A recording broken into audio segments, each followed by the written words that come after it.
इस पुरानी मुरीम घाटी में एक आदमी खड़ा है जो सिर्फ वॉरियर नहीं, मैड डीमन है। ये वही जगह है जहां से उसकी कहानी शुरू हुई थी, जहां ली का जीवन हमेशा संघर्ष से भरा रहा। न दिन में चैन, न रात में सुकून। लोग उसे पागल कहते थे क्योंकि उसका लड़ने और जीने का तरीका सबसे अलग था। लेकिन उसे इस बात का कोई अफसोस नहीं। वो मानता है अगर दुनिया उसे मैड डीमन के नाम से जानती है तो ये नाम उसके लिए बिल्कुल सही है। और इसी घाटी में खड़े होकर मैड डीमन अपनी वापसी का ऐलान करता है, एक ऐसी वापसी जो पूरी मुरीम दुनिया हिला देगी। यहाँ जहाँ ली शांत खड़ा है, लेकिन उसका दिमाग बिल्कुल तेज चल रहा है। उसे कहा जाता है कि जो होने वाला है उसे बदला नहीं जा सकता, लेकिन जहाली मानता ही नहीं कि किस्मत सब कुछ तय करती है। वो सामने वाले को सीधे बता देता है कि उसने पहले ही बहुत कुछ देख लिया है, इसलिए डर उसके लिए बेकार है। जहाली के हाथ में एक जेड का टुकड़ा होता है जो सिर्फ एक चीज नहीं बल्कि आने वाली बड़ी तबाही का सिग्नल है। वो कहता है कि मुरीम की दुनिया में जो लोग खुद को सबसे ज्यादा स्मार्ट समझते हैं, अक्सर वही सबसे पहले गिरते हैं। और इस तरह बिना चिल्लाए, बिना गुस्सा दिखाए, मैड डीमन अपनी डोमिनेंस दिखा देता है। यहाँ जहाली अपना हाथ आगे बढ़ाता है और शांत आवाज में कहता है, प्लीज कैरी ऑन। वो बताता है कि मुरिम की इस घाटी में सिर्फ उसी का नाम काफी था, और जब लोग उसे याद करते हैं तो सिर्फ एक ही नाम आता है, मैड डीमन। उसके सामने खड़े लोग पूरी तरह घबरा जाते हैं, लेकिन जहाली बिल्कुल काम रहता है। उससे पूछा जाता है, क्या तुम अभी खत्म हो? जहाली सीधा जवाब देता है, अभी नहीं। वो मानता है कि मुरिम दुनिया में जो सच होता है वही सबसे ज्यादा खतरनाक होता है, और अगर लोग उसे विलन कहते हैं तो उसे इस बात से कोई फर्क नहीं पड़ता, क्योंकि मैड डीमन को ना दुनिया का डर है, ना किसी के फैसले की परवाह। यहाँ ली अपनी उंगलियों पर गिनता करता है और शांत आवाज में कहता है, अब मैं इसे यहीं छोड़ रहा हूं। सामने खड़ा आदमी उसे वार्निंग देता है, लेकिन जहां ली बस हल्की सी मुस्कान देता है। उसके लिए धमकी का कोई मतलब नहीं होता। वो क्लियरली कह देता है कि मुरिम दुनिया में सबसे खतरनाक चीज गुस्सा नहीं बल्कि कंट्रोल होता है। लोग उसे मैड डीमन के नाम से जानते हैं, और ये नाम सुनते ही सब समझ जाते हैं कि ये आदमी बातों से नहीं, सीधा एक्शन से फैसला करता है। और आखिर में जहाली बोलता है, बातों का टाइम खत्म, अब सीधा सामना होगा। ली पूरी तरह श्योर होता है कि सामने वाले लोग उसे बिल्कुल समझ नहीं पाए हैं। वो सीधा पूछता है, तुम लोग सच में नहीं जानते मैड डीमन का मतलब क्या होता है? जहां ली मुस्कुराता है और बिना डरे एक चीज मुंह में डाल लेता है। सब शॉक हो जाते हैं। वो कहता है, ये चीज कड़वी नहीं, ये बस सच जैसी है। सामने खड़े लोग घबरा जाते हैं क्योंकि उन्हें समझ आ जाता है ये आदमी रूल्स फॉलो नहीं करता। और तब जहाली बोलता है, तुम लोग चाहो या ना चाहो, मैं वही करूंगा जो मुझे सही लगता है। यहाँ सामने वाला पूरी तरह गुस्सा हो जाता है और सबको ऑर्डर देता है, मैड डीमन को पकड़ लो। अगला ही पल सारे लोग एक साथ जहाली पर टूट पड़ते हैं। तलवारें निकल जाती हैं और पूरी घाटी जंग का मैदान बन जाती है। लेकिन जहाली बिल्कुल शांत रहता है। वो एक ही कदम में घूमता है और पल भर में पहला आदमी गिर जाता है। उसकी स्पीड इतनी तेज होती है कि दुश्मन समझ भी नहीं पाते और एक के बाद एक सब नीचे गिरने लगते हैं। खून, तलवार और चीखों के बीच सिर्फ एक ही नाम गूंजता है, मैड डीमन। यहाँ लड़ाई अपने पीक पर पहुंच जाती है। तलवारें हवा को काट रही हैं, लेकिन जहाली एक पल के लिए भी नहीं रुकता। दुश्मन ऊपर से हमला करते हैं, पर मैड डीमन उनके बीच से बिजली की तरह निकल जाता है। हर वार के साथ कोई ना कोई जमीन पर गिरता है। उसकी मूव्स इतनी क्लीन है जैसे वो इस जंग को एंजॉय कर रहा हो। खून और चीखों के बीच जहाली आखिर बार घूमता है और पूरा मैदान खामोश हो जाता है। जब धूल बैठती है तो सिर्फ एक ही आदमी खड़ा होता है, मैड डीमन। लड़ाई के बाद घाटी में सन्नाटा छा जाता है। जमीन पर गिरे हुए लोग और बीच में खड़ा सिर्फ जहाली। तब सामने से शैंग लाइट ऑफिसर आता है। वो गुस्से में पूछता है, तुमने कितने लोगों को कमजोर कर दिया पता भी है? जहाली शांत रहकर जवाब देता है, तुम समझते हो तुम मुझे जानते हो, लेकिन तुमने अभी तक मेरी असली शक्ति देखी ही नहीं। ऑफिसर अपने लोगों को पीछे हटने का ऑर्डर देता है, लेकिन आंखों में साफ दिखता है कि यह मामला यहीं खत्म नहीं होगा। जहाली सीधी नजर से देखता है और कह देता है, जो तुमने आज देखा वो सिर्फ शुरुआत थी। ली अपनी पूरी ताकत रिलीज कर देता है। उसका जिस्म और हाथ आग जैसे चमकने लगते हैं। वो चीख कर बोलता है, कम एट मी, और सीधा सामने वाले पर टूट पड़ता है। ऑफिसर भी पीछे नहीं हटता। वो अपनी एनर्जी इकट्ठा करता है और पूरी शक्ति के साथ काउंटर अटैक करता है। दो ताकतें टकराती हैं और पूरा मैदान कांप उठता है। ली हंसी के साथ बोलता है, तुमने मुझे कमजोर समझा, लेकिन मैं अभी भी पूरी तरह सीरियस नहीं हूं। और इसी पल समझ आ जाता है ये लड़ाई अभी खत्म नहीं हुई, अभी असली तबाही बाकी है। टकराव के बाद एक भयानक धमाका होता है और पूरी घाटी हवा में उड़ जाती है। अगला ही पल सामने वाला जमीन पर गिर चुका होता है और ली आसमान में जाकर लैंड करता है। खून से भरा चेहरा होने के बाद भी ली बिल्कुल शांत रहता है। वो कहता है, तुमने अपनी पूरी ताकत लगा दी, लेकिन ये मेरे लिए काफी नहीं थी। ऑफिसर घुटनों के बल गिर जाता है और समझ जाता है कि उसने गलत आदमी को चुन लिया था। दूर से ली उसे देखता है, जैसे कह रहा हो, ये मूरिम दुनिया अब मेरी पेस पर चलेगी। यहाँ ऑफिसर गुस्से में चीख पड़ता है, लेकिन ली बिल्कुल शांत रहता है। अगला ही पल ली उसे हवा में उछाल देता है और कहता है, ये लो और ये भी खा लो। ऑफिसर जोर से जमीन पर गिरता है और उसकी सारी प्लानिंग वहीं खत्म हो जाती है। वो चिल्लाता है कि मैट डीमन को यहीं खत्म कर देना चाहिए, लेकिन सच ये है कि अब उसके पास कुछ भी बचा नहीं। ली ठंडी आवाज में बोलता है, तुम सब ने जो सोचा था वो कभी होने वाला ही नहीं था। और इसी के साथ ये क्लियर हो जाता है कि मैट डीमन सिर्फ जीतता नहीं, वो दुश्मन को तोड़कर जीतता है। लड़ाई के बाद ली को लगता है जैसे उसकी होश पूरी तरह चली गई हो। वो आंख खोलता है और खुद से पूछता है, मैं कहाँ हूँ? उसे लगता है कि शायद ये जगह रियल नहीं है। तब सामने से एक बूढ़ा आदमी आता है जिसकी प्रेजेंस ही अलग लेवल की होती है। वो ली को बताता है कि ये जगह एक खास जगह है जहाँ सिर्फ चुनिंदा लोग ही पहुँचते हैं। बूढ़ा आदमी कहता है, तुम एक एक्स्ट्रा ऑर्डिनरी मार्शल आर्टिस्ट हो और तुम्हारी कहानी अभी खत्म नहीं हुई। ली समझ जाता है ये लड़ाई का एंड नहीं, बल्कि एक नए सफ़र की शुरुआत है। यहाँ बूढ़ा आदमी ली को बताता है कि तुम्हारी पावर नॉर्मल नहीं है। वो कहता है, जब तुम किसी से टकराते हो तुम सिर्फ उससे नहीं, उसकी जिंदगी और तकदीर को भी हिला देते हो। बूढ़ा आदमी क्लियरली बोलता है कि ली की मार्शल आर्ट इतनी डेंजरस है कि उसे संभालना हर किसी के बस की बात नहीं। ली ठंडे दिमाग से जवाब देता है, मेरी पावर भटकी हुई नहीं है, मैं इसे कंट्रोल कर सकता हूँ। बूढ़ा आदमी मुस्कुराता है और सोचता है, ये लड़का या तो मूरिम का सबसे बड़ा वॉरियर बनेगा या फिर सबसे बड़ी तबाही। और इसी पल समझ आ जाता है मैट डीमन की असली जर्नी अब शुरू होने वाली है। यहाँ बूढ़ा आदमी ली को सीधी बात बोलता है, तुम्हें ज्यादा ऑनेस्ट होना पड़ेगा। ली कहता है वो बेकार चीजों में इंटरेस्ट नहीं रखता, उसे सिर्फ एक चीज चाहिए, अपनी ताकत को और ज्यादा स्ट्रांग बनाना। बूढ़ा आदमी समझ जाता है कि ली दया के लिए नहीं, बल्कि अपनी राह खुद चुनने के लिए जिंदा है। वो कहता है, तुम जैसे लोग जस्टिस के लिए नहीं लड़ते, तुम अपने रूल पर जीते हो। इसीलिए वो ली को एक मौका देता है, एक ऐसा ट्रेनिंग जो सिर्फ उसे ही मिल सकता है। ली शांत खड़ा होता है और समझ जाता है ये उसकी जिंदगी का सबसे इंपॉर्टेंट मोड़ है। यहाँ बूढ़ा आदमी अपनी पूरी एनर्जी इकट्ठा करता है और एक स्पेशल टेक्निक एक्टिवेट करता है। अगला ही पल ली एक अलग ही दुनिया में खड़ा होता है। उसकी आंखों में शौक होता है, ये जगह नॉर्मल नहीं है। पल भर में सीन बदल जाता है और ली एक शांत से घर के अंदर उठता है। वो आसपास देखता है और समझ जाता है कि ये जगह ट्रेनिंग के लिए बनाई गई है। यहीं से मैट डीमन की नई जर्नी शुरू होती है, जहां उसे अपनी पावर को बिल्कुल नए लेवल पर ले जाना होगा। ली अपने आसपास देखता है और कहता है ये वही सराय है जहां वो अपनी जवानी में रहा करता था। उसके चेहरे पर शौक भी है और पुरानी यादों का बोझ भी। ली होश में आता है और खुद को एक पुराने कमरे में पाता है। बेड, अलमारी और किताबें, सब कुछ बिल्कुल पहचाना हुआ लगता है। वो सोचता है, ये सपना नहीं है, ये सच में मेरा पुराना कमरा है। तब उसे याद आता है कि जब वो यहाँ रहता था तब उसकी उम्र सिर्फ 20 साल थी। ली अचानक शॉक हो जाता है। उसका जिस्म यंग है और इसका मतलब साफ है, वो पास्ट में वापस आ चुका है। उसकी आंखों में चमक आ जाती है और वो कहता है, इस बार मैं मार्शल आर्ट्स और भी जल्दी शुरू कर सकता हूँ। ली मुट्ठी बंद करता है और डिसाइड करता है, इस बार मैं पहले से भी ज्यादा स्ट्रांग बनूंगा। ली अचानक अपनी पुरानी रूम में उठता है। रूम बिल्कुल असली लग रही होती है, सपना नहीं। वो देखता है कि उसकी उंगली पर कट है और बाहर जाकर पता चलता है कि इन पूरी तरह टूटी हुई है।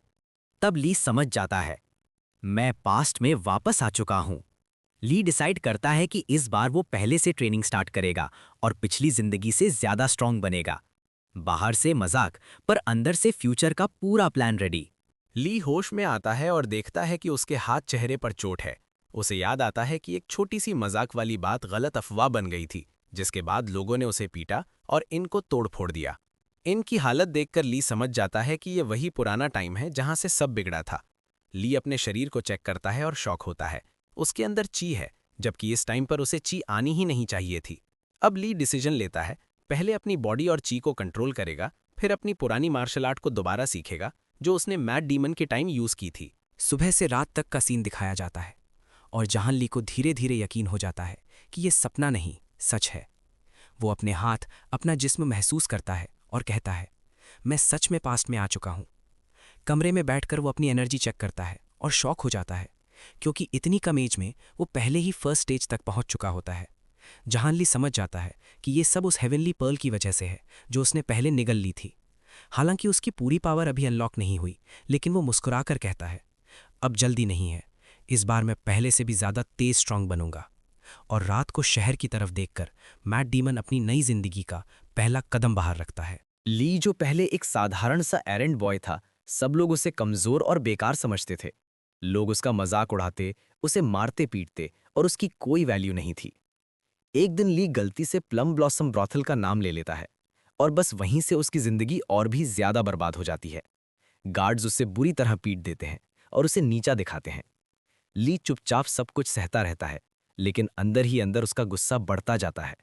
उसे याद आता है कि पहले भी लोग उसे ऐसे ही ट्रीट करते थे। इसी दर्द, गुस्से और बेइज्जती के साथ ली का बदलाव शुरू होता है। जो सब उसे कमजोर समझ रहे थे, वही लोग आगे चलकर उसके नाम से कांपने वाले हैं। ली एक नॉर्मल सा लड़का है जो बस पैसे बचाना चाहता है। एक दिन मजाक में बोल देता है कि उसका सपना प्लम ब्लॉसम ब्रॉथल में सुनना है, लेकिन ये बात गलत लोग सुन लेते हैं और बिना वजह ली को बुरी तरह पीट दिया जाता है। जमीन पर पड़ा हुआ ली सिर्फ एक ही सवाल सोचता है, मैंने गलत क्या किया? जहां ली खुद पर हंसता है और कहता है, हाँ, पागल डीमन के भी ऐसे दिन हुआ करते थे। वो क्लियरली बोलता है, मैं बिल्कुल सही टाइम पर वापस आया हूं। ली डिसाइड करता है कि अब जो भी कंफ्यूजन है उसे वहीं खत्म करेगा। तब एक आदमी उससे बेकार समझकर मजाक उड़ाता है, कहता है, तुम जैसे लोग आग भी जला पाओगे क्या? वो उसे याद दिलाता है कि कुछ दिन पहले तुम बुरी तरह पिट चुके थे, जिंदा रह गए वही बड़ी बात है। लेकिन ली शांत रहता है और अचानक पूछता है, तुम्हारा नाम क्या था? ये सुनकर सामने वाला शॉक हो जाता है, क्योंकि मैड डीमन के लिए ये सब बस नॉइज है। सामने वाला गुस्से में ली पर पंच चला देता है, लेकिन ली बिना डरे बिल्कुल शांत रहता है। अगला ही पल ली सीधा काउंटर करता है और एक ही हिट में उस आदमी को हवा में उछाल देता है। जमीन पर गिरते ही सामने वाले को समझ आ जाता है कि उसने गलत बंदे को छेड़ दिया। ली खुद भी थोड़ा कंफ्यूज होता है और सोचता है, सिर्फ नाम पूछने पर ये इतना पागल क्यों हो गया? ली बिना रुके आगे बढ़ जाता है, जैसे ये सब उसके लिए बिल्कुल नॉर्मल हो। तब एक और आदमी उसे पहचान लेता है। ये वही एरन बॉय है जो कुछ दिन पहले पिट चुका था। ली शांत आवाज में बोलता है, क्या कस्टमर से बात करने का ये तरीका होता है? ली इनके बाहर खड़ा होता है। एक आदमी गुस्से में उस पर पंच मारने आता है, लेकिन ली बिल्कुल काम रहता है। जैसे ही पंच आता है, ली एक ही मूव में उसका हाथ घुमाता है और जबरदस्त पंच मार देता है। आदमी सीधा जमीन पर गिर जाता है। कुछ समझ ही नहीं आता कि हुआ क्या। फिर इनका एक और बंदा गुस्से में अटैक करता है। ली उसे भी आसानी से पकड़ के जमीन पर पटक देता है, बिना एक्स्ट्रा मेहनत के। सब गिर जाने के बाद ली बस खुद से कहता है कि इस इन की सर्विस बिल्कुल बेकार है, और शांति से अंदर चला जाता है, जैसे कुछ हुआ ही ना हो। ली एक इन में आता है। स्टाफ उसे एरन बॉय समझ के बदतमीजी करता है। सिर्फ नाम पूछने पर ही एक आदमी गुस्सा हो जाता है और ली पर हाथ उठा देता है। ली शांत रहता है, लेकिन जब हद होती है तो एक ही मूव में उस आदमी को गिरा देता है। बिना ज्यादा हंगामा किए काम ली खुद को झाड़ता है और बोलता है कि यहाँ की गेस्ट सर्विस बिल्कुल खराब है। बाकी लोग शॉक में रह जाते हैं। एंड में ली रिलैक्स्ड एटीट्यूड के साथ इनके अंदर चला जाता है। कूल, कॉन्फिडेंट और डोमिनेंट एंट्री। ये सीन एक इन जहां इनके अंदर का है। कुछ गार्ड्स और लोग हीरो को पहचान लेते हैं। वो बोलते हैं, ये तो वही लड़का है ना जो कुछ दिन पहले बुरी तरह पिट गया था। उन्हें लगता है कि मार खाने के बाद इसका दिमाग खराब हो गया है, इसलिए वो उसे पागल समझ रहे हैं। गार्ड्स गुस्से में बोलते हैं, तुम्हें पता भी है तुम कहाँ आए हो, और उसे बाहर निकालने की धमकी देते हैं।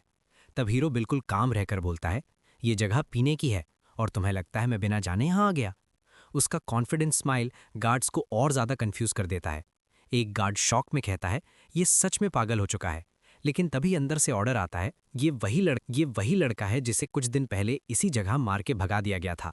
आज जब वो वापस आता है, गार्ड्स उसका मजाक उड़ाते हैं और कहते हैं, मार खाने के बाद पागल हो गया क्या?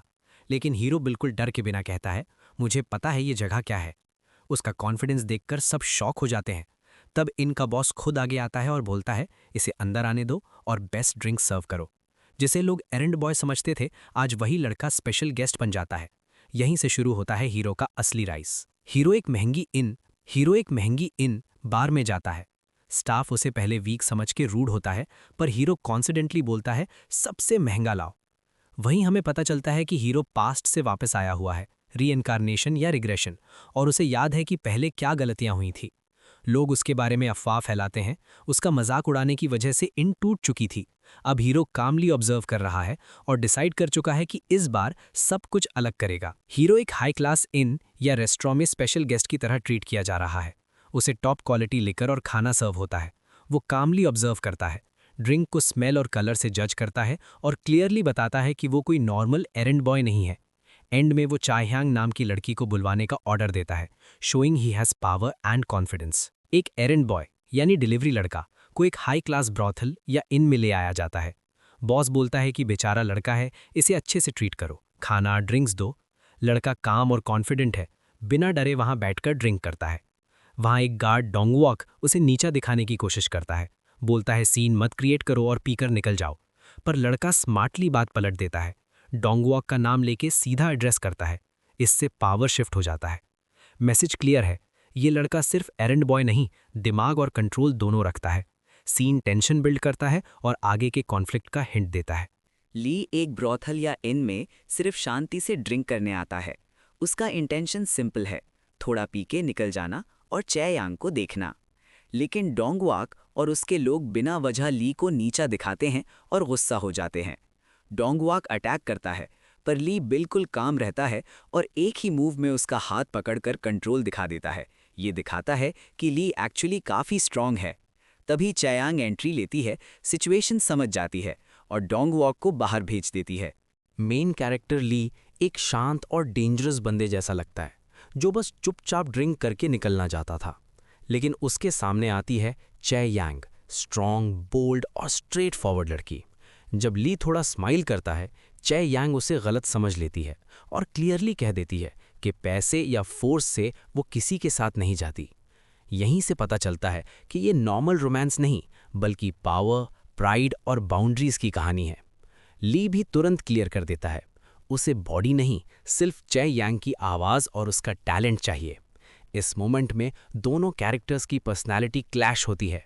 एक मिस्टीरियस और काम बंदा एक महंगी इन में बैठा होता है, जहां एक डांसर लड़की उससे सवाल करती है कि वो इतना शांत और मुस्कुराता क्यों है। बंदा क्लियरली कह देता है कि उसका कोई गलत इंटेंशन नहीं है, ना उससे पैसे दिखाने हैं, ना ज़बरदस्ती को चाहिए।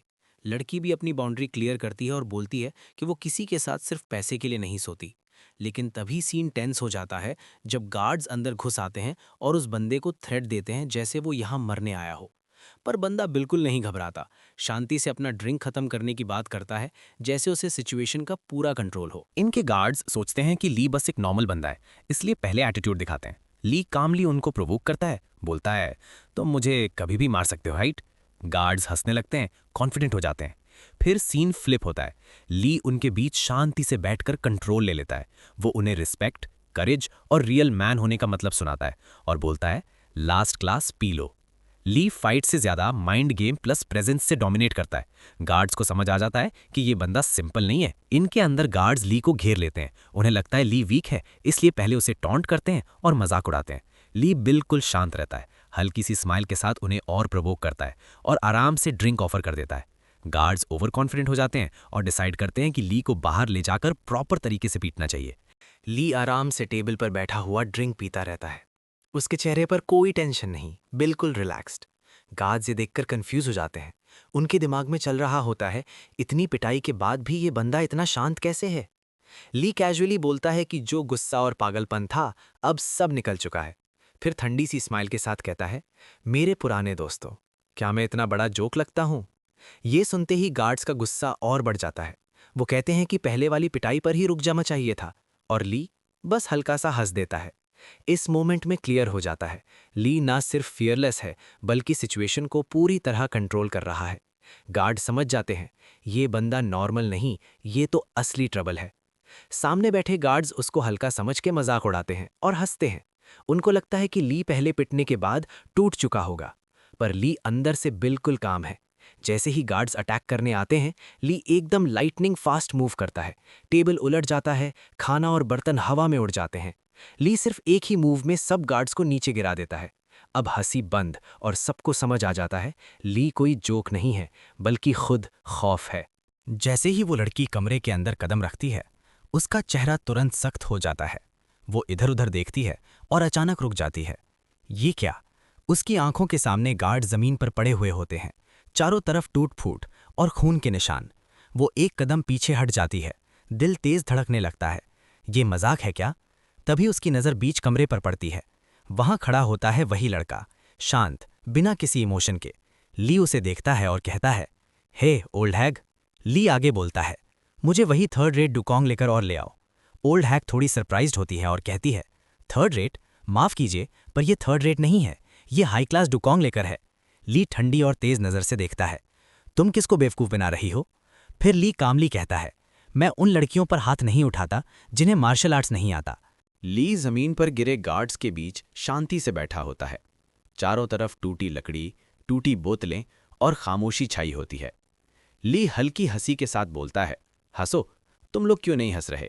मजेदार आदमी सामने है ना? तभी बाहर से भारी कदमों की आवाज आती है। नए गार्ड्स अंदर घुसते हैं और उनके बीच एक सफेद बालों वाला आदमी खड़ा होता है। पूरा कमरा अचानक शांत हो जाता है। ली उसकी तरफ देखता है और हल्की मुस्कान के साथ कहता है, ओह, तुम आ गए। दोनों की नजरें टकराती हैं, हवा भारी हो जाती है। वो गुस्से और टेंशन के साथ बोलता है, ज़ाहा, आर यू क्रेजी? उसकी नज़र सीधी ली पर जाती है। वो ली को वार्निंग देता है, you are going to die at this rate. ली बिल्कुल काम रहते हुए पूछता है, आई विल डाई? सफ़ेद बालों वाला बंदा बिना हिचकिचाए जवाब देता है, यस। और दोनों एक दूसरे को देखते हैं। ली बिल्कुल शांत रहता है, थोड़ा सा मुस्कुराता है और बोलता है, मैं मर जाऊंगा, सच में? सफ़ेद बालों वाला बंदा कॉन्फिडेंट होते हुए कहता है, हाँ। लेकिन अगले ही पल ली बिना टाइम वेस्ट किए अटैक करता है। दोनों के बीच एक हाई स्पीड फाइट शुरू हो जाती है। ली का मूव इतना फास्ट होता है कि सफ़ेद बालों वाला बंदा रिएक्ट भी नहीं कर पाता और एक ही हिट में उसके ऊपर टूट फूट हो जाती है। वो गुस्से और टेंशन के साथ बोलता है, ज़ाहा, आर यू क्रेजी? उसकी नज़र सीधी ली पर जाती है। वो ली को वार्निंग देता है, you are going to die at this rate. ली बिल्कुल काम रहते हुए पूछता है, आई विल डाई? सफ़ेद बालों वाला बंदा बिना हिचकिचाए जवाब देता है, यस। और दोनों एक दूसरे को देखते हैं। ली बिल्कुल शांत रहता है, थोड़ा सा मुस्कुराता है और बोलता है, मैं मर जाऊंगा, सच में? सफ़ेद बालों वाला बंदा कॉन्फिडेंट होते हुए कहता है, हाँ। लेकिन अगले ही पल ली बिना टाइम वेस्ट किए अटैक करता है। दोनों के बीच एक हाई स्पीड फाइट शुरू हो जाती है। ली का मूव इतना फास्ट होता है कि सफ़ेद बालों वाला बंदा रिएक्ट भी नहीं कर पाता और एक ही हिट में उसके ऊपर टूट फूट हो जाती है। खून से भरी आंख, हाथ में स्वॉर्ड और सामने खड़ा है ये ज़हा। ओपोनेंट सोचता है कि ये सिर्फ धमकी है, लेकिन अगले ही पल उसे समझ आ जाता है, it's not an empty threat. वो बोलता है, मुझे तुम्हारी मूवमेंट तक दिखाई नहीं दी। और वही सच है, ये ज़हा इतना फास्ट है। रूम साइलेंट हो जाता है। फिर ये ज़हा कामली बोलता है, सब नीचे जाओ और वेट करो। ना गुस्सा, ना चिल्लाना, सिर्फ कमांड। जब कोई पूछता है, तुम अपॉलॉजी चाहते हो, ये ज़हा मुस्कुरा के बोलता है, अगर मुझे माफ़ी चाहिए तो ओनर खुद आएगा। फाइट के बाद सीन अचानक शांत हो जाता है। लाशें पड़ी हैं, कमरा टूटा हुआ है और वो आदमी बिल्कुल नॉर्मल टोन में बोलता है, नेक्स्ट रूम में टेबल लगवा दो। सब शॉक हो जाते हैं। इतना कियोस के बाद भी उसके लिए ये सिर्फ एक इनकन्वीनियंस थी। वो कहता है, अगर इन्हें मारने का प्लान नहीं है तो इनका इलाज कर दो। उसके लिए टाउन के लोग मर रहे हों या जिंदा, सिर्फ एक ऑकवर्ड सिचुएशन है। फिर कट होता है काम डिनर सीन पे। सामने बैठा हुआ आदमी कंफ्यूज्ड है। इतना सब करने के बाद भी इसका एक्सप्रेशन ऐसा क्यों है? जब पूछा जाता है, तुम लकी हो गए क्या? ये ज़हा सिर्फ चुप रहता है और फिर शराब उठाते हुए बोलता है, मैं तुम्हें एक ग्लास पोर करता हूँ, टॉप क्वालिटी लेकर है। वो क्वाइटली पूछता है, ये लेकर पहले वाले डुकवांग से डिफरेंट नहीं लग रहा? सामने बैठा आदमी कंफ्यूज हो जाता है, क्या मतलब? तब ये ज़हा सीधे शब्दों में बोलता है, पहले यहां बेकार सा माल लाकर उसे टॉप क्वालिटी डुकवांग बोल के बेचा जा रहा था। सीन स्टार्ट होता है डिनर टेबल से। वो कामली बोलता है, लगता है गलती से थर्ड रेट बॉटल ले आए। सामने वाला तुरंत कवर अप करता है, बिजनेस है, प्रॉफिट भी तो चाहिए। तब सामने बैठा आदमी बस एक लाइन बोलता है, बातें बंद करो, पहले ड्रिंक लो। 1 सेकंड के लिए साइलेंस, फिर रिप्लाई आता है, ओह पॉइजन चेक करने के लिए, समझ गया। और बिना डरे वो ग्लास उठा के पी लेता है। उसके चेहरे पे ना गुस्सा ना टेंशन, सिर्फ नॉर्मल एक्सप्रेशन। ये देखकर सब शॉक हो जाते हैं, इतना सब करने के बाद भी ये इतना नॉर्मल क्यों है। तब यी जाहा कामली बोलता है, नेक्स्ट रूम में टेबल लगवा दो। और लाशों की तरफ देखकर कहता है, अगर इन्हें मारना नहीं है तो हील कर दो। टाउन के लोग एक दूसरे को मार रहे हो, थोड़ा ऑकवर्ड लगता है। एक फेक अपॉलॉजी से। सामने बैठा आदमी बोलता है, जो पहले हुआ उसके लिए मैं माफ़ी मांगता हूँ। पर ली जाहा तुरंत समझ जाता है, ये अपॉलॉजी नहीं, ये एक्टिंग है। ली जाहा कामली बोलता है, सच बोलूं, तुम जिस तरीके से माफ़ी मांग रहे हो मुझे इरिटेट कर रहा है। रूम का एटमॉस्फेयर इंस्टेंटली बदल जाता है। ली जाहा खड़ा होता है, हाथ उठाता है और कहता है, क्या मुझे तुम्हारी कुछ हड्डियां तोड़नी पड़ेंगी ताकि तुम्हारी टोन बदले। अगला फ्रेम जो आदमी खुद को पावरफुल समझ रहा था, अब जमीन पे घुटनों के बल गिरा हुआ है, सर झुकाए हुए, कांपते हाथ, और बोलता है, मैं सच में माफ़ी चाहता हूँ, जिंदगी में पहली बार किसी के सामने झुक रहा हूँ। दूर से एक लड़की ये सब देखकर शॉक हो जाती है। ब्रदर सुंगटे, जो सबके लिए खौफ था, आज एक एरेंड बॉय के सामने घुटने टेक रहा है। तब ली बोलता है, ओह तुम यहाँ हो। सुंगटे तुरंत टोन बदलता है और कहता है, चेहांग अपने आप को संभालो। जैसे ही चेयंग ग्लास उठाती है, उसका भाई गुस्से में बोलता है, पागल हो क्या, किसने बोला ये तुम्हारे लिए है? और तुरंत ऑर्डर देता है, उधर जाओ। चेयंग चुपचाप यस बोलकर बैठ जाती है। रूम फिर से शांत हो जाता है। वो धीरे से ड्रिंक पोर करती है, हाथ थोड़े कांपते हुए। तब टेबल के दूसरे साइड से आवाज आती है, चेयंग। वो शॉक में ऊपर देखती है, यस। और यहीं से टोन बदल जाता है। ली जाहा कामली बोलता है, तुम्हें पता है, एक एरंड बॉय के पास भी प्योर लव होता है। चेयंग के चेहरे पे कंफ्यूजन और सरप्राइज एक साथ आ जाता है। उसे समझ नहीं आता ये बात वार्निंग है या काइंडनेस। फिर ली जाहा की आंखें थोड़ी और कोल्ड हो जाती हैं और वो बोलता है, हाउएवर। ली जाहा ग्लास उठाए हुए कामली बोलता है, ली जाहा ग्लास उठाए हुए कामली बोलता है, जो प्यार तुम कह रहे हो ना, वो कभी तुम्हारी तरफ था ही नहीं, इसलिए निकल जाओ। रूम में 1 सेकंड के लिए हवा रुक जाती है। चेयंग की आंखें फैल जाती हैं और वो शॉक में सोचती है, मूड खराब कर रही हूं। वो कुछ बोल नहीं पाती, बस खामोशी के साथ मुड़ती है और बिना आवाज के रूम से निकल जाती है। दरवाजा बंद होता है। संगटे साइड से ठंडी आवाज में बोलता है, सिर्फ सुन के ही रो रही है, ठिस्क। तब ली जाहा उसकी तरफ देखता है, उंगली उठाता है और सीधा बोल देता है, ऐसे बदतमीजी से बात मत करो, खासकर तब जब तुम्हारी स्लिट आईज मुझे अनकंफर्टेबल करती हैं। पूरे रूम में टेंशन फट जाती है। संगटे का चेहरा सख्त होता है, फिर धीरे से झुकता है, जी मैं समझ गया। रूम बिल्कुल शांत हो जाता है, सिर्फ आंखें बात कर रही होती हैं। ली जाहा सामने देखता है, तुम, और बस रुक जाता है। 2 आंखों का क्लैश, एक लाल एक पीली। इस साइलेंस में ही वर्डिक्ट छुपा होता है। फिर ली जाहा कामली बोलता है, तुम लोग बड़े अच्छे हो पोलाइट बात करने में। संगटे समझ जाता है, ये तारीफ नहीं, ये वार्निंग है। वो तुरंत झुक जाता है, हाथ बंद, सर नीचे, थैंक यू। यी जाहा शांति से बैठा हुआ होता है और पूछता है, ओनर कब तक आएगा? उसके सामने बैठा आदमी बताता है कि ओनर अभी तुरंत नहीं आ सकता, क्योंकि वो पियर ब्लॉसम रॉथल में ब्लैक कैट यूनियन के एक्सपर्ट्स को सर्व कर रहा है। ये सुनकर यी जाहा कैजुअली बोलता है, ब्लैक कैट यूनियन? वो अनजस्ट लोग? इससे क्लियर हो जाता है कि यी जाहा उनसे बिल्कुल इंप्रेस नहीं है। फिर सामने वाला एक्सप्लेन करता है कि ब्लैक कैट यूनियन की अप्रूवल के बिना इलियांग प्रेफेक्चर में कोई भी यूनियन या सेक्ट इस्टेब्लिश नहीं हो सकता। इसीलिए ओनर ब्लैक कैट यूनियन को खुश करने की कोशिश कर रहा है, ताकि फ्यूचर में प्रॉब्लम ना हो। लेकिन यहाँ डिफरेंस ये है, जहाँ सब लोग ब्लैक कैट यूनियन से डरते हैं, ये जाहा उनका नाम भी बिना टेंशन के लेता है। यहाँ व्हाइट हेड आदमी बोलता है कि आज जो कुछ भी हुआ, उसके बाद सिचुएशन और कॉम्प्लिकेटेड हो चुकी है। ये जाहा कामली समझने की कोशिश करता है और कहता है, तो मतलब अगर मैं ओनर को फोर्स भी कर दूं, फिर भी ब्लैक कैट यूनियन खुद इंटरवीन करेगी? व्हाइट हेड आदमी सीधा आंसर देता है, हाँ ऐसा ही होगा। ये जाहा फिर थोड़ा सरकास्टिक टोन में कहता है, तो क्या मैं ओनर के साथ बैठ के पी लूं और प्रिटेंड करूं कि सब ठीक हो गया? फिर खुद ही बोलता है, नहीं इससे कुछ सॉल्व नहीं होगा। जब सामने वाला पूछता है कि फिर वो चाहता क्या है, ये जाहा एक शॉकिंग प्रपोजल देता है, ओनर और उसके भाई उसके अंडरलिंग्स बन जाएं। उसका लॉजिक सिंपल है, अगर ओनर डायरेक्टली ये जाहा के अंडर होगा तो ब्लैक कैट यूनियन को इंटरफेयर करने का रीजन ही नहीं मिलेगा। ये सुनते ही व्हाइट हेड आदमी शॉक में आ जाता है और बोलता है, क्या तुम्हें लगता है वो लोग मान जाएंगे? यहाँ ये जाहा कामली बोलता है, मैं तुम्हें एक चांस देता हूं, सो सोच समझ के डिसीजन लेना। फिर वो सीधा 2 ऑप्शंस रखता है। अगर तुम्हें लगता है ब्लैक कैट यूनियन जीतेगा तो ओनर के साथ मिलकर उनके खिलाफ लड़ो, और अगर तुम्हें लगता है ब्लैक कैट यूनियन नहीं जीतेगा तो सीधा मेरे साथ ज्वाइन हो जाओ। ये सुन के व्हाइट हेड आदमी अंदर ही अंदर शॉक हो जाता है। उसके दिमाग में एक ही सवाल होता है, कौन सा एरंड बॉय इतनी कैजुअली सेक्ट बनाने की बात करता है। जब यीज़हा उठ के जाने लगता है तो वो पूछता है, तुम जा रहे हो?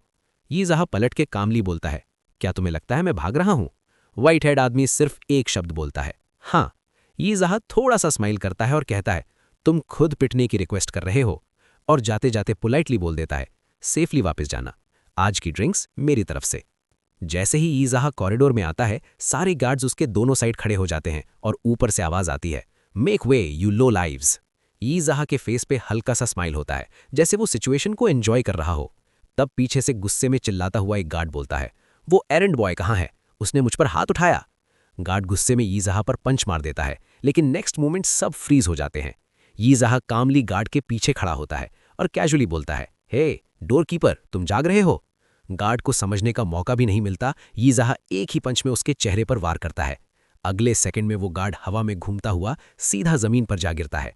जैसे ही यीज़हा हॉल के बीच खड़ा होता है, सब लोग शॉक में चुप हो जाते हैं। फ्लोर पर गार्ड्स पड़े होते हैं और पूरी जगह में ऑकवर्ड साइलेंस होती है। यीज़हा अराउंड देखता है और ठंडे टोन में बोलता है, तुम लोगों को पहले ही बता देना चाहिए था कि क्या चल रहा है। उसके हिसाब से ओनर को बिना वार्निंग के फिर से पीटना पड़ा। वो एनॉयड होकर बोलता है, तुम लोगों से और क्या ही एक्सपेक्ट करता, और कैजुअली उन्हें इग्नोर कर देता है। फिर यीज़हा बिना किसी डर के चलने लगता है। पीछे खड़े गार्ड सिर्फ उसे देखते रह जाते हैं। किसी की हिम्मत नहीं होती उसे रोकने की। बाहर निकलते हुए वो हाथ हिला के बोलता है, लगता है आज एरंड बॉय ने काफी मजा कर लिया। और लास्ट शॉट में यीज़हा नाइट स्काई के नीचे खड़ा मुस्कुरा रहा होता है, जबकि पीछे पूरा ब्रॉथल अलर्ट मोड में होता है। नाइट टाइम में यीज़हा अकेला शांत गलियों से गुजरता है। पूरा एरिया बिल्कुल साइलेंट है, जैसे कुछ होने वाला हो। चलते चलते उसकी नज़र एक जगह पर पड़ती है, ड्रैगन हेड स्मिथी। यीज़हा रुककर सोचता है, अगर मुझे ब्लैक कैट यूनियन से लड़ना है तो मुझे एक प्रॉपर वेपन चाहिए। अंदर जाते ही वो देखता है कि स्मिथी में काम फुल स्विंग में चल रहा है। गर्म लोहे पर हैमर पड़ रही होती है। तब एक आदमी नोटिस करता है और पहचान लेता है, ज़हा इनका एरंड बॉय। यीज़हा कामली बोलता है, मैं यहाँ आइटम्स खरीदने आया हूँ। स्मिथ थोड़ा टॉन्ट करता है, हसिया या किचन नाइफ चाहिए? यीज़हा बिल्कुल सीरियस टोन में कहता है, मैं चो फैमिली से लड़ने जा रहा हूँ, इसीलिए मुझे प्रॉपर वेपन्स चाहिए। स्मिथ वार्निंग देता है, सुना है तुम कुछ दिन पहले पिट गए थे, अपनी जान रिस्क मत करो। लेकिन यीज़हा सीधा जवाब देता है, बकवास बंद करो, बस वेपन्स दिखाओ। और फिर कामली बोलता है, एक लाइट सोर्ड या विप या फिर एक अच्छी शार्प डैगर। स्मिथ थोड़ा शॉक्ड होकर यीज़हा से पूछता है, तुम इन सब वेपन्स को यूज़ करोगे? यीज़हा बिल्कुल कामली जवाब देता है, बस मेरी प्रेफरेंस है, रिस्पेक्ट करो। वो बिना सोचे ऑर्डर देता है, black dragon sword, white dragon whip और क्लाउड ड्रैगन डैगर सब निकाल दो। स्मिथ तुरंत काम शुरू करवा देता है और कैजुअली बात करते हुए बोलता है, तुम्हें पता है तुम्हारी कुकिंग बिल्कुल बेकार है। यीज़हा थोड़ा इरिटेटेड हो जाता है, लेकिन फिर भी ठंडे दिमाग से बोलता है, मुरिम वर्ल्ड को यूनिफाई करने की बात क्या मैं एक एरंड बॉय से करूं? नेक्स्ट मोमेंट में टेंशन बढ़ जाती है। स्मिथ के आदमी वेपन्स लेकर आ जाते हैं और तीनों लेजेंडरी वेपन्स टेबल पर रख देते हैं। यीज़हा एक सेकंड भी वेस्ट नहीं करता, वो सीधा बोल देता है, मुझे जल्दी है, मैं सब खरीद रहा हूं। प्राइस सुन के स्मिथ बोलता है, सबके लिए 90 न्यांग्स। यीज़हा रिपीट करता है, 90 न्यांग्स। स्मिथ यीज़हा से पूछता है, फेडरेशन ऑफ सेक्ट्स? यीज़हा कामली जवाब देता है, हाँ, ब्रॉडल्स रीबर्थ सेक्ट के अंडर होंगे और सारे स्मिथीज स्टील ड्रैगन सेक्ट के। फिर यीज़हा अपना प्लान और क्लियर करता है, इस एरिया के सारे ब्लैक स्मिथ्स को इकट्ठा करके स्टील ड्रैगन सेक्ट एस्टैब्लिश करना। स्मिथ शॉक हो जाता है, सेक्ट बनाना, तुम कहना क्या चाहते हो? तब यीज़हा सीरियस टोन में बोलता है, अगर चो ब्रदर्स यहाँ यूनियन बना लेते हैं तो सबसे ज़्यादा लूट तुम लोगों की ही होगी। इसीलिए वो कहता है, मैं इलियांग प्रीफेक्चर में सेक्ट्स का एक फेडरेशन बना रहा हूँ ताकि ब्लैक कैट यूनियन ऐसा कभी ना कर पाए। स्मिथ थोड़ा सोच के मानता है, प्लान थोड़ा स्लॉपी लगता है लेकिन काफ़ी सोच समझ के बनाया गया है। फिर वो पूछता है, इस फेडरेशन का नाम क्या होगा?